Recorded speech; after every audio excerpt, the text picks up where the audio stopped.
कि हमें आलू आदि जमीन क्यों नहीं खाना चाहिए, या जैसे अदरक को सुखाकर खा सकते हैं वैसे अन्य को क्यों नहीं। आस्था जैन रामगंज मंडी, रमेश जैन जयपुर, आयुष जैन पिड़ावा राजस्थान। देखिए, जमी कंद न खाने के पीछे का मकसद क्या है। हम लोग जमी कंद इसलिए नहीं खाते कि वो ज़मीन के अंदर होता है, ऐसी बात नहीं। जितने भी ज़मीन के अंदर होने वाले कंद हैं वो अनंत कायिक होते हैं। वनस्पति में जीव होते हैं तो वो तो ठीक है, हर वनस्पति में जीव होता है, उसका उपभोग तो करना ही है। पर जीव है हमारी एक मजबूरी कि हमको खाना पड़ता है।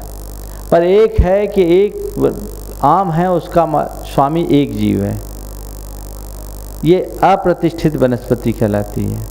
और दूसरी सप्रतिष्ठित वनस्पति ऐसी होती है जिसमें एक जीव के आश्रित अनंत निगोदिया जीव होते हैं। निगोदिया जीव का शरीर अत्यंत सूक्ष्म होता है, समझने के लिए सुई की नोक बराबर, बल्कि उससे भी सूक्ष्म है। जगह में अनंत निगोदिया हो तो एक आलू है, उस आलू में कितने निगोदिया जीव होंगे। जितने भी जमी कंद हैं वे सब अनंत कायिक हैं। तो फायदा कम नुकसान ज़्यादा जैसा काम बुद्धिमान लोग नहीं करते, समझ गए। बुद्धिमान लोग वही काम करते हैं जिसमें उतना ही फायदा हो, अधिक से अधिक फायदा हो, नुकसान कम से कम हो।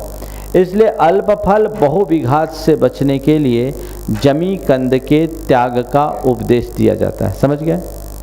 अब रहा सवाल कि हम अदरक को सूखने के बाद सौंठ बनाकर खा लेते हैं, हल्दी, गीली हल्दी नहीं खाते, सूखी हल्दी साधु लोग भी ले लेते हैं, तो आलू को क्यों नहीं खा सकते, प्याज को क्यों नहीं खा सकते।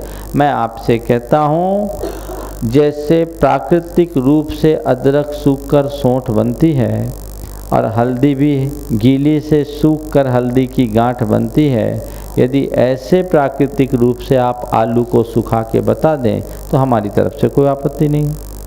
होता है क्या? आलू के टुकड़े किए बिना आलू को चिप्स नहीं बना सकते आप।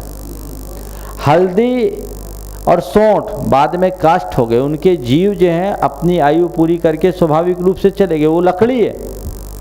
लेकिन आलू की प्रजाति कुछ ऐसी है और अन्य जमी कंद उनकी प्रजाति कुछ ऐसी है कि वो जीवित रहते हैं, समझ गए। उनके टुकड़े करने के पहले उन्हें नहीं सुखाया जा सकता, इसलिए आलू, हल्दी आदि आलू और अन्य जमी कंद नहीं खाते। Please like, share and subscribe my channel पुण्यधारा।